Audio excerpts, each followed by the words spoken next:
The National News Desk, locally covered, nationally connected.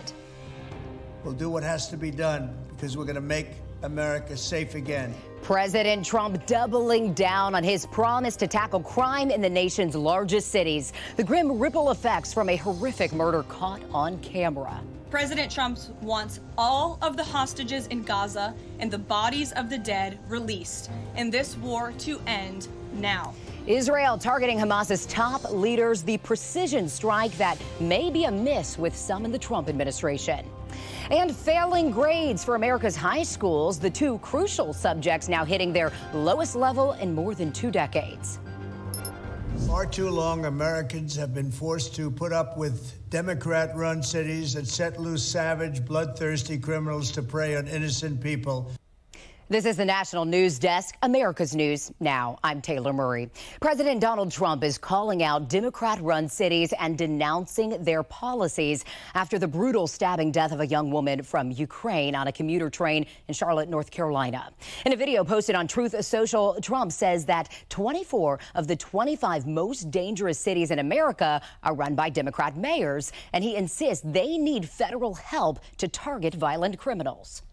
We have to respond with force and strength. We have to be vicious just like they are. It's the only thing they understand. Political figures from the White House to the Capitol argue responsibility for the violent murder of 23-year-old Irina Zarutska last month should go well beyond the suspect who brutally stabbed her to death on that public transit train in Charlotte, North Carolina. National correspondent Kayla Gaskins has that story from Washington. As the national outrage over the death of 23-year-old Irina Zarutska continues, Republicans argue progressive soft-on-crime policies like cashless bail directly contributed to her death. Democrat politicians, liberal judges, and weak prosecutors would rather virtue signal than lock up criminals and protect their communities. After watching the chilling surveillance footage of Zarutska's murder, President Trump writing, "Now her blood is on the hands of the Democrats who refuse to put bad people in jail." We cannot allow a depraved criminal element of violent repeat offenders to continue spreading destruction and death throughout our country. The suspect, 34-year-old DeCarlos Brown Jr., has a long and violent criminal record with at least 14 prior arrests. A judge released Brown on cashless bail for another crime back in January. Florida Congressman Randy Fine suggesting that judge should also have a day in court, promising to introduce legislation to hold judges accountable when violent repeat offenders they release commit new crimes. If you release a person who has only known violence their entire lives, only committed violence their entire lives, they're going to keep on committing acts of barbarous violence. The Democratic mayor of Charlotte, V. Lyles, taking a noticeably tougher stance Monday, calling the murder a tragic failure by the courts. This shift in tone came after immense backlash from her previous statements where she focused on the suspect's mental health needs. Meanwhile, FBI Director Kash Patel confirming they've been investigating the murder from day one. Transportation Secretary Sean Duffy's department also looking into the matter. Public transportation has become an epidemic of violence, even threatening to withhold funding for cities who don't address crime and homelessness on public transportation. I don't think the American taxpayer wants to pay for the homelessness and criminal element that harm little 23-year-old girls like this who are going home from work. And President Trump requesting a list of states and local jurisdictions with cashless bail policies as the White House considers terminating federal funding to those areas. And meanwhile, Kayla, this afternoon, the FBI and a U.S. attorney from Western District, North Carolina, announced federal charges against the suspect. So what more can you tell us about that?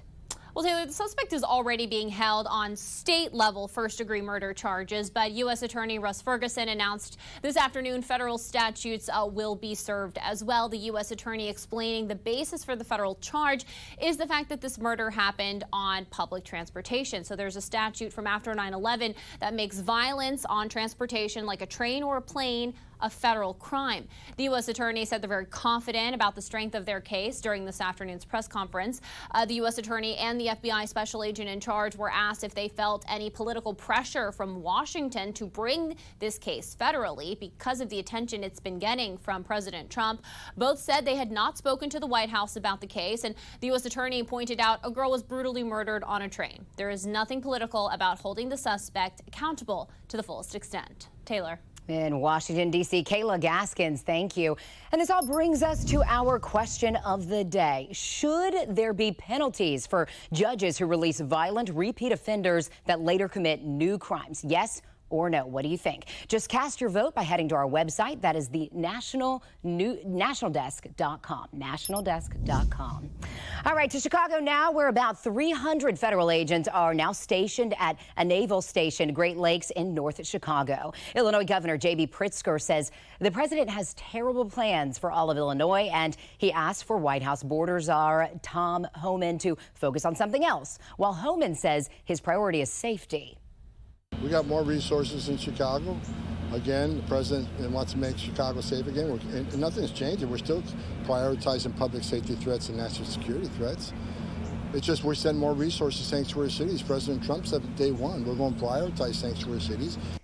Illinois Governor J.B. Pritzker says he has not spoken to the president about the impending operations in the Windy City. He said today if he did call Trump, courts could use that against him if he's sued.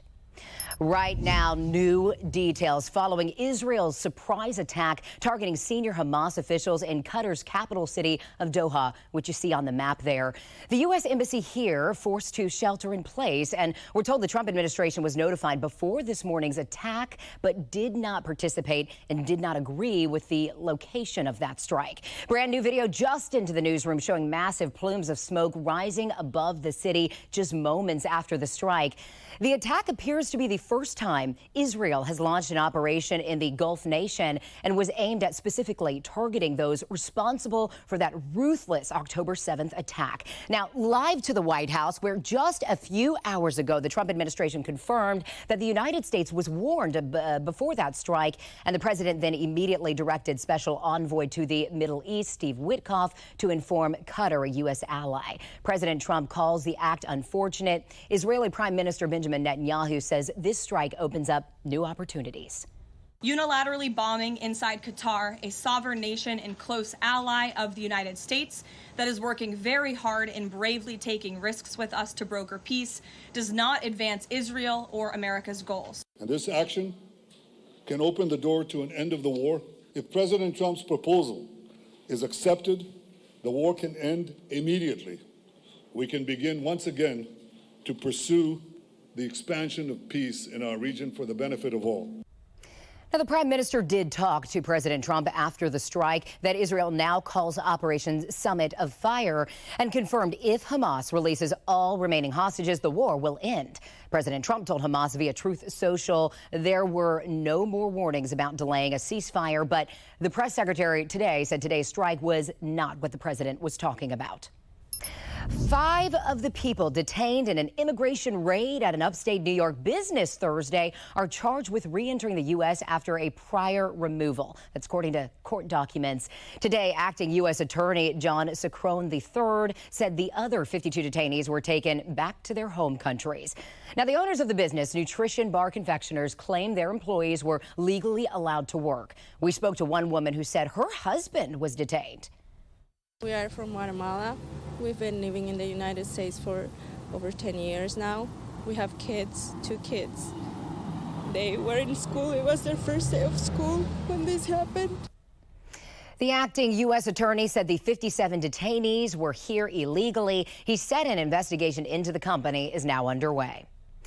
Jury selection continues for the man accused of trying to assassinate President Trump in Florida last year. The judge has allowed Ryan Ruth to represent himself in the case, but court-appointed lawyers must stand by. Prosecutors and the accused are questioning jurors to narrow them down to 12 with 4 alternates. And opening statements are expected to start Thursday. Ruth has pleaded not guilty.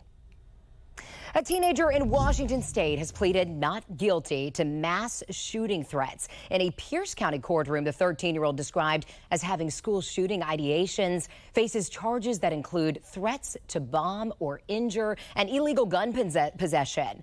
Community tips about his social media posts led to his arrest over the weekend. Officers then confiscated a stockpile of weapons. They say they confiscated things including rifles, handguns, ammunition, all from his family's home.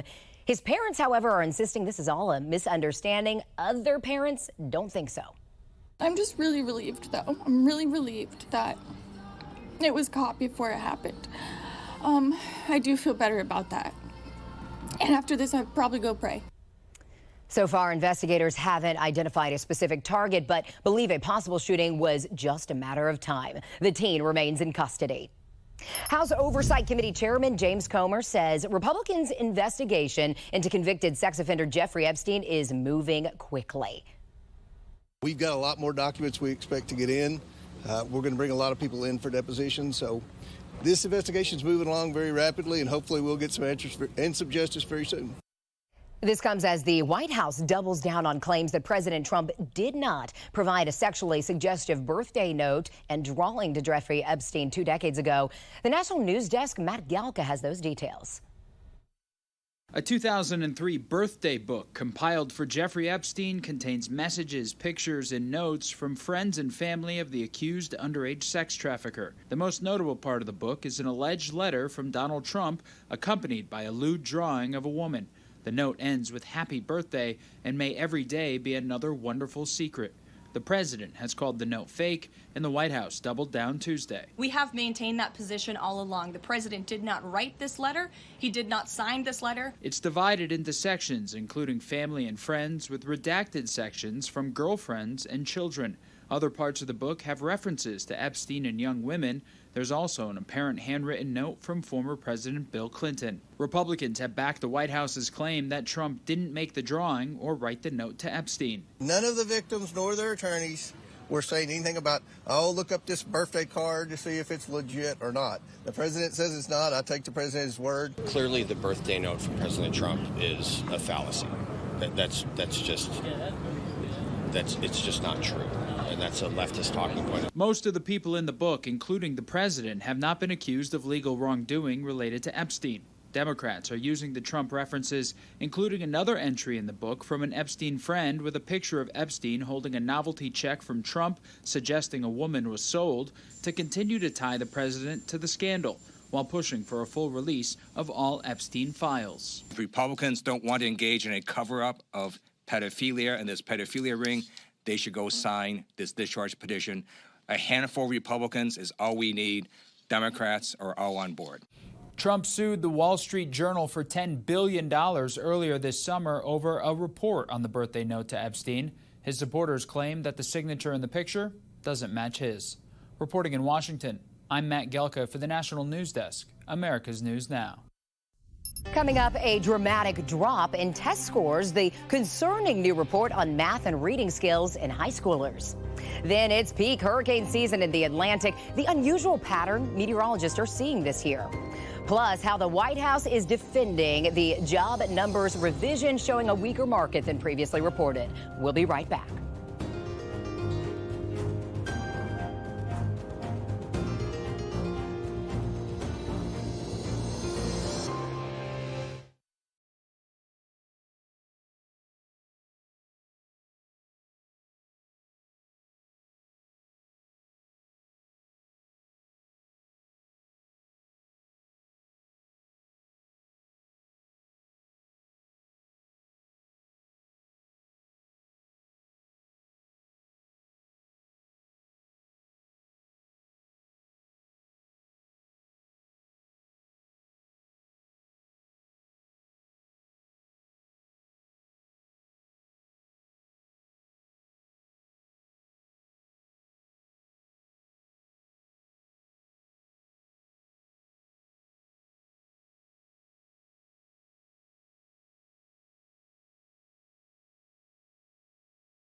The question of whether President Trump has the authority to impose his sweeping tariffs is set to go before the Supreme Court in November. Today, the High Court granted an unusually fast hearing on the matter.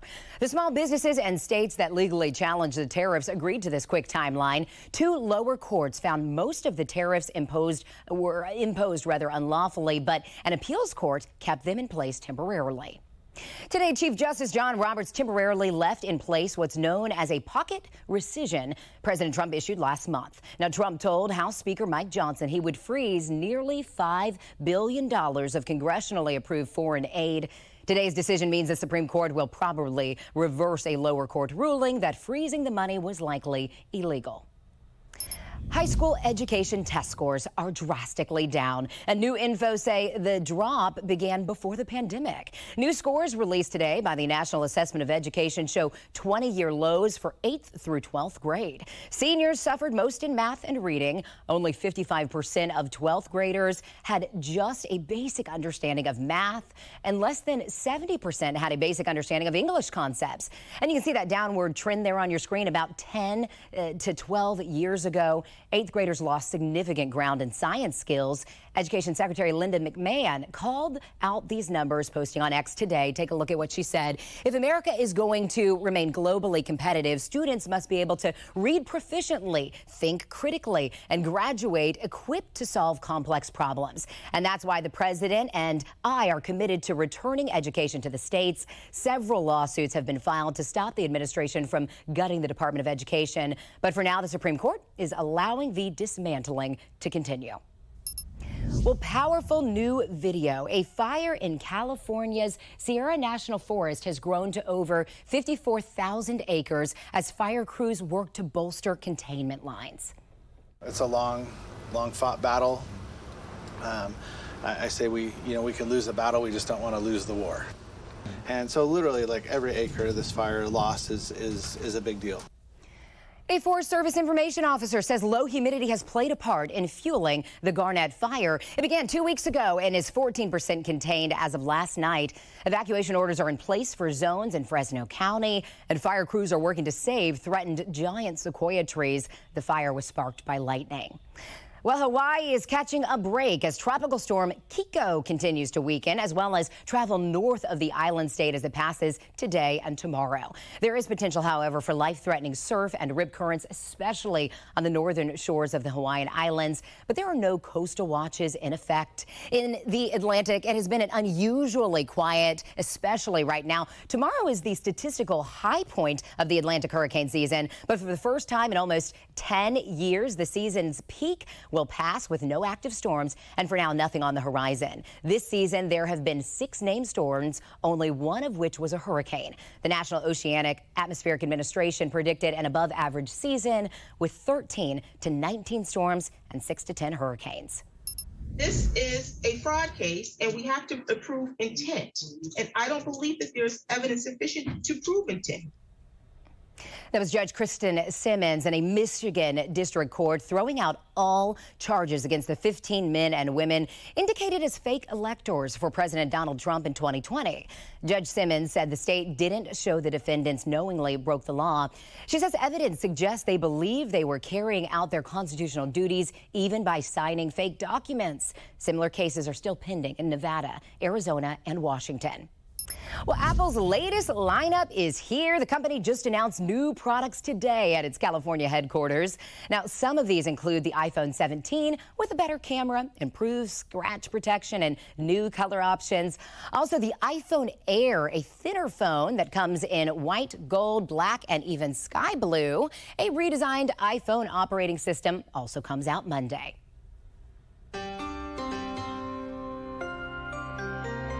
We have reporters all across the country in your neighborhoods covering issues that matter to you.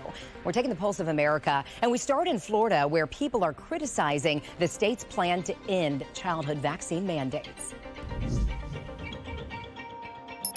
All states, including Florida, have vaccination requirements for school children for hepatitis B, measles, mumps, polio, and chickenpox. Less than a week ago, Florida's Surgeon General said the state should end those mandates. Who am I as a government, or anyone else, or who am I as a man standing here now, to tell you what you should put in your body. But not everyone is on board. And to me, this is a reckless and dangerous policy, putting everyone at risk. At a roundtable discussion Monday in West Palm Beach, U.S. Representative Lois Frankel said the idea that Florida would end the vaccine mandate for school children is unwise. Others at the roundtable echoed that view. It would be a total disaster. A new chapter for Hasbro, moving its corporate headquarters out of Rhode Island. The toy company announcing Monday it will move 700 full-time employees to its new office building in Boston Seaport by the end of 2026. The new HQ building is owned by WS Development, the same company that runs Garden City and the Crossings in Smithfield. We welcome Hasbro, we welcome the 700 jobs, and we welcome the creativity and the ingenuity. But in Pawtucket, people are anything but playful about the decision. First we lose the McCoy Stadium, now we lose Hasbro. We got nothing in Pawtucket no more. Candid and unapologetic, as Pierce County Sheriff Keith Swank sees nothing wrong with a recent post on his X account that read, "Do you think it's time to ban trans people from owning guns?" The comments on trans people, do you think that people find those offensive, and was that intended? I don't know if they should find it offensive or not. It was a question. I put out a question, said, should they be banned? Swank brought up the recent school shooting in Minneapolis involving a transgender woman and added, being transgender is a mental health issue. Data shows mass shootings by transgender people are extremely rare. And now the sheriff finds himself under investigation by the Washington State Criminal Justice Training Commission, which has the power to revoke his ability to work as a law enforcement officer. Coming up, why an HR expert who helps people find better jobs is now telling Americans to stay put. We'll be right back.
The U.S. job market was much weaker in 2024 and early this year than originally reported. That's according to new data released by the Bureau of Labor Statistics. This downward revision shows employers added 911,000 fewer jobs than originally reported from April 2024 through March. And you may remember President Trump also fired the head of the Bureau of Labor Statistics last month, calling the reports rigged. Well, today the White House had this to say about the revisions. Turns out this revision proves two things. Number one, the president was right, and this is why we need new leadership at the Fed. And this makes it very clear that President Trump inherited a much worse economy by the Biden administration than ever reported. And it also proves that the Federal Reserve is holding our monetary policy far too restrictive. Interest rates are too high. President Trump has pushed for Fed Chair Jerome Powell to lower interest rates for months. The Federal Reserve will meet next week. For years, job hopping came with a bigger paycheck, but a new report says that edge is disappearing. The National News Desk, Angela Brown explains. Remember when switching jobs meant a bigger paycheck? That may no longer be the case. For the most part, I am telling most people, stay in your job if you have job security. This is not the time to be trying to move. Dante King is an HR consultant and usually helps people climb the corporate ladder. But right now, he says the job market has shifted. New data from Axios shows job switchers and people who stayed saw a 4.3% average raise in July, wiping out the advantage of job hopping. And with just 22,000 jobs added last month, the leverage may be back with employers. The economy's slowing up in terms of the number of jobs that are being produced, and so therefore, it's really a seller's market. And what I mean by that is that organizations have an advantage at this moment where they do not have to offer the types of pay raise incentives that they were once offering. But there appears to be one exception: healthcare. Healthcare and social assistance companies now account for 87% of the private sector jobs created in 2025. Because in certain industries, particularly in healthcare, there still may be a competitive advantage. And Americans are losing confidence in the job market. In the Fed's latest report, people said they think there's a less than 45% chance of finding a new job if they lost the one they have right now. And that's the lowest confidence level since the survey began. In Washington, D.C., I'm Angela Brown. Coming up, the new Girl Scout cookie flavor that troops will start selling in January, right after this.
All right, some good news for you today. If you love Girl Scout cookies, a new Girl Scout cookie will be available starting in January. Today, the organization announced it's adding Explore Mores inspired by Rocky Road ice cream. Yum! The chocolate cookie has a creamy filling with flavors of toasted almond, chocolate, and of course, marshmallow. It comes after the Girl Scouts discontinued the s'mores and Toastier cookies, which were sold for a few years, some of my favorites. Well, that's all the time we have for this edition of the National News Desk. Of course, join us again tonight at 10 as Meta officials are called out by whistleblowers before Congress again for hiding harms found on their platforms from children. I'm Taylor Murray. Thanks for watching.